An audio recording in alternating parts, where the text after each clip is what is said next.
Hello everyone, welcome to iExamB, India's only platform to make your preparation 50% faster. Embrace the iExamB learning experience. So दोस्तों, आज हम discuss करने वाले हैं NABARD grade A B जो भी नोटिफिकेशन इस बार आ सकता है और ये कैसे बेस्ट चॉइस है बैंकर्स के लिए और वो कैसे अपने टाइम को मैनेज करें कि इस एग्जाम को इजीली क्लियर कर सकते हैं।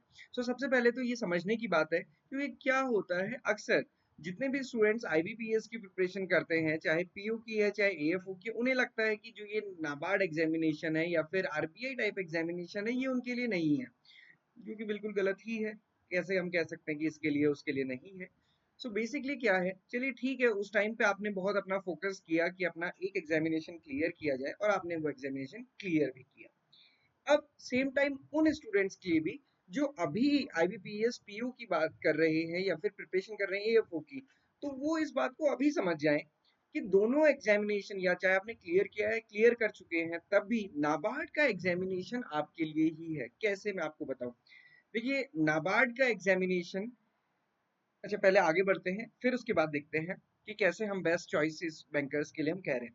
तो नाबार्ड के एग्जामिनेशन में क्या है, 8 सब्जेक्ट्स हैं। अब 8 अगर आप सब्जेक्ट देखेंगे तो 8 सब्जेक्ट देख के ही डर लगता है, चाहे आप कितना ही अच्छे क्यों ना पढ़ने वाले हों। तो यहाँ पे क्या है, क्वांट्स रीजनिंग इन इंग्लिश और साथ ही साथ जीए और साथ ही साथ कंप्यूटर अवेयरनेस, ये आप किसी भी बैंकिंग एग्जामिनेशन में प्रिपेयर कर रहे हैं। जब किसी बैंकिंग एग्जामिनेशन प्रिपेयर कर ही रहे हैं तो यहाँ क्या अलग है, यहाँ भी वही करना है। और दूसरी बड़ी बात, यहाँ पे जो क्वेश्चंस होता है उनका लेवल इजी होता है, तो ये तो बड़ा बेनिफिट हो गया। तो अब बात रही कि यहाँ पे अलग क्या है। अलग एक तो पेपर का पैटर्न है, दूसरा यहाँ पे एआरडी ईएसआई और हम कहते हैं डिसीजन मेकिंग, ये थोड़ा सा डिफरेंट सब्जेक्ट हो जाते हैं। ऐसे में आपको ये चीज समझना है कि देखिए, नाबार्ड जो एग्जिस्टिंग बैंकर्स है, अगर स्केल वन कोई बैंक ज्वाइन करता है और स्केल वन या फिर स्केल वन का कंसेप्ट होता नहीं है, ग्रेड ए का कंसेप्ट होता है नाबार्ड में। ग्रेड ए कोई बैंक नाबार्ड में ज्वाइन करता है तो उसकी सैलरी में लगभग 35,000 का डिफरेंस होता है। तो अब ये जब डिफरेंस है तो मेहनत में भी उतना डिफरेंस आपको लाना पड़ेगा। तो अगर आप थोड़ी और मेहनत करते हैं, एआरडी भी पढ़ लेते हैं, ईएसआई भी पढ़ लेते हैं, जो कि डायनामिक है, जो डिफिकल्ट नहीं है, अगर आप इसमें करंट वाली चीजों को ज्यादा फोकस करते हैं तब भी इजीली क्लियर होता है। इनको टारगेट कर लेते हो तो इजीली आपके लिए ये सबसे अच्छी चॉइस हो जाती है। अब मैं क्यों कह रहा हूँ कि जो बैंकर्स है उनके लिए अच्छी चॉइस है, क्योंकि बैंकर्स ने, भाई आपने बैंक का एग्जामिनेशन निकाला है, quants English, general awareness, AF उसका एग्रीकल्चर, ये तो ऑलरेडी अच्छा है, तो आपके 4 सब्जेक्ट्स तो ऑलरेडी क्लियर हैं और साथ ही साथ आपको पढ़ने की हैबिट भी है और सबसे बड़ी बात कि अभी बैंक की जॉब तो है ही, तो आपके पास वो प्रेशर नहीं है अनएम्प्लॉयड होने का। तो आप तो ऐसे में बहुत अच्छे से इसको प्रिपेयर कर सकते हैं। और दूसरी बात, एक रीजन तो ये है, दूसरा रीजन ये है कि बैंक में कुछ ना कुछ हमको परेशानी लगती है कि भाई इतने सारे कस्टमर भी देखने हैं, उसके बाद एडमिनिस्ट्रेशन के टारगेट हैं, वर्क लाइफ बैलेंस, सुबह हम टाइम पे गए शाम को लेट आ रहे हैं, तो अगर ये सारा इशू आपको लगता है तो फिर ये बेस्ट चॉइस है, क्योंकि यहाँ पे 9 to 5 वाली जॉब है, उसके साथ साथ कोई कस्टमर हैंडलिंग नहीं है, प्लानिंग में यहाँ पे जॉब होती है। ये दोनों डिफरेंसेस, ये दोनों मेन पॉइंट है जिसकी वजह से आपको इस एग्जामिनेशन को टारगेट करना चाहिए। डेफिनेटली 35% एक्स्ट्रा सैलरी तो 35% एक्स्ट्रा वर्क भी, तो ये सारी चीजों के साथ साथ यहाँ पे फेज टू एग्जामिनेशन जो होता है वो होता है डिस्क्रिप्टिव, तो ये एक थोड़ा सा डिफरेंस होता है। बट अगर आप प्रिपरेशन के टाइम पे, मैं अगर आपको यहाँ पे प्रिपरेशन बताऊँ, टाइम मैनेजमेंट की बात अगर हम यहीं पे करें, आपने अपने क्वांट्स रीजनिंग इंग्लिश इस वाले हेक्सागन को और इस वाले हेक्सागन को टाइम देना है मिला के 25%। ओके, क्योंकि आपका क्वांट्स रीजनिंग इंग्लिश तो अच्छा है, आपको खाली प्रिपेयर करना है। और एआरडी ईएसआई जीए, क्योंकि ये मेरिट वाला पार्ट है और ये फेज टू में भी आएगा, तो इसको 75% टाइम देना है। और बड़ी बात, अभी आपको सिर्फ प्रीलिम्स टारगेट करना है। प्रीलिम्स बहुत अच्छे से टारगेट कीजिए, बहुत अच्छे से एआरडीएसआई जीए पढ़िए, क्योंकि आप ये जो पढ़ेंगे ये आपके मेंस में भी काम आएगा और इसी के बेसिस पे फिर आपको मेंस का एग्जामिनेशन देना है।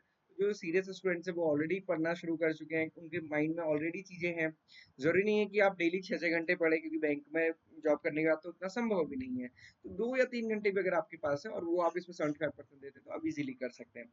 बच्चे पूछते टाइम कैसे मैनेज करना है, तो मैं कहता हूँ भाई सारे सब्जेक्ट लिखो, इसको बीच से डिवाइड कर दो, है ना। वो फिर हम एक अगर वॉल पे चिपकाए तो वॉल पे चिपका के तो मुझे नहीं लगता कोई फॉलो करता है, बचपन से हम बनाते रहते थे, फॉलो भी नहीं करते रहते थे खुद ही। तो यहाँ पे माइंड में आपको बनाना है। आपको क्या करना है, ये मेरिट पार्ट, ये वाला क्वालिफाइंग पार्ट, दोनों पार्ट हो गए। आपको, मैंने अभी बोला कि इसको 25% टाइम देना है, इसको 75% टाइम देना है। उन स्टूडेंट्स के लिए कि जिनको लगता है कि यार क्वांट्स से English computer awareness decision making में दिक्कत है तो आप थोड़ा ज़्यादा टाइम दे सकते हैं। अगर हम बोलें कि सिंपल भी अगर आप करते हैं, आपके पास 5 आवर्स है, मैंने ये 5 आवर्स के अकॉर्डिंग बनाया है, तो 3 आवर्स आपको यहाँ पे देने हैं, 2 आवर आपको यहाँ पे देने हैं। मैं थोड़ा-सा यहाँ पे ज़्यादा टाइम मेंशन कर रहा हूँ, बट अगर आपको बहुत कॉन्फिडेंस है क्वांटिटीज इंग्लिश में, आप इसको 1 आवर कर दीजिए या फिर उससे भी कम कर सकते हैं। कोई मॉक टेस्ट डेली सॉल्व कर लीजिए। ये भी एक अच्छी अप्रोच हो सकती है। यहाँ पे क्या करना है, आपको डेली जीए पढ़ना है, plus ARD and ESI. Plus ARD and ESI मतलब ये तीनों सब्जेक्ट एक साथ नहीं पढ़ने हैं। आप आज जीए पढ़िए, जीए तो डेली पढ़ना है, उसके साथ एक दिन एआरडी, अगले दिन ईएसआई, फिर एआरडी, फिर ईएसआई। इस टाइप से आपको लेके चीजों को चलना है। और यहाँ पे मैंने एक दिन खाली छोड़ा है इसलिए क्योंकि यहाँ पे आपको ज्यादा फोकस करना है। देखिए, न्यूज़पेपर जिसको हम बोलते हैं बीपीडिया, बीपीडिया को आपको डेली करना है। यहाँ पे वीक में एक दिन आपको वीकली को रिवाइज करना है और यहाँ पे आपको उसके सारे क्वेश्चन सॉल्व करने हैं। तो ये थोड़ा सा ज्यादा फोकस करना होता है, क्योंकि अगर आप ये वाला फोकस करते हैं तो आपका ईएसआई और एआरडी का भी डायनामिक कवर होता है। तो ये चीज आपको साथ में लेके चलनी है। 60 डेज अगर हम मान के चलते हैं कि हमारे फेज 1 के लिए है, तो आपको ऐसे में क्या अप्रोच लेके चलनी है, जैक ऑफ ऑल ट्रेड्स। ऐसा नहीं है कि कुछ ही चीजों को आप टारगेट कर रहे हैं, सारी चीजों को टारगेट करते हुए चलिए। और साथ ही साथ सेलेक्टेड टॉपिक्स पे आपको फोकस करना है, एआरडी के भी, ईएसआई के भी। सारे टॉपिक डेफिनेटली नहीं हो सकते, कुछ टॉपिक्स को लेना है और कुछ टॉपिक्स को लेके ही चलना है। उसके साथ साथ अगर आप बात करेंगे, नोट्स अपने खुद बनाइए, जो भी आप पढ़ाई कर रहे हैं उसके साथ नोट्स बनाइए और उनको रिवाइज कीजिए। सबसे बेस्ट अप्रोच, बैंकर्स, मैंने बहुत सारे बैंकर देखे, आपने हमारी सक्सेस स्टोरीज देखी होंगी जिसमें ऑलरेडी जो बैंक में जॉब कर रहे थे उन्होंने एग्जाम को निकाला। Best approaches mock test attempt करते रहिए। और साथ ही साथ हमने तो आपको बुकलेट दी है जिससे आप 30 दिन में भी एआरडीएसआई को कंप्लीट कर सकते हैं फेज 1 के लिए। तो ये बुकलेट्स आपको हमारे कोर्स में ही मिल जाती हैं, आप बहुत अच्छे से टारगेट कर सकते हैं। हमने कोर्स में भी स्पेसिफिकली जो वर्किंग स्टूडेंट्स हैं या फिर बैंकर्स हैं उनके लिए, आप यहाँ पे देखेंगे समरी बुकलेट्स मिल जाती हैं और समरी लेक्चर्स। सिमिलरली ईएसआई में भी समरी लेक्चर्स और समरी बुकलेट, इतना भी अगर आप करते हैं तो भी ये सफिशिएंट हो जाता है आपके एआरडी और ईएसआई प्रीलिम्स के लिए। फिर उसकी राइटिंग की प्रैक्टिस करेंगे फेज 2 में और उसके अकॉर्डिंग प्रिपरेशन करेंगे। तो कैसे स्टार्ट करना है, प्रीवियस ईयर पेपर से स्टार्ट कीजिए, बहुत अच्छे से प्रिपेयर कीजिए। हमारी बैच की जो इंट्रो क्लास है, स्ट्रेटजी क्लास है, वो हम कल करने वाले हैं, तो आप उसको भी ज्वाइन कर सकते हैं। एंड आई होप कि आप इस बार इसको बहुत अच्छे से टारगेट करेंगे और क्रैक भी करेंगे। So this is all for today. Thank you everyone for watching this video and have a great day ahead.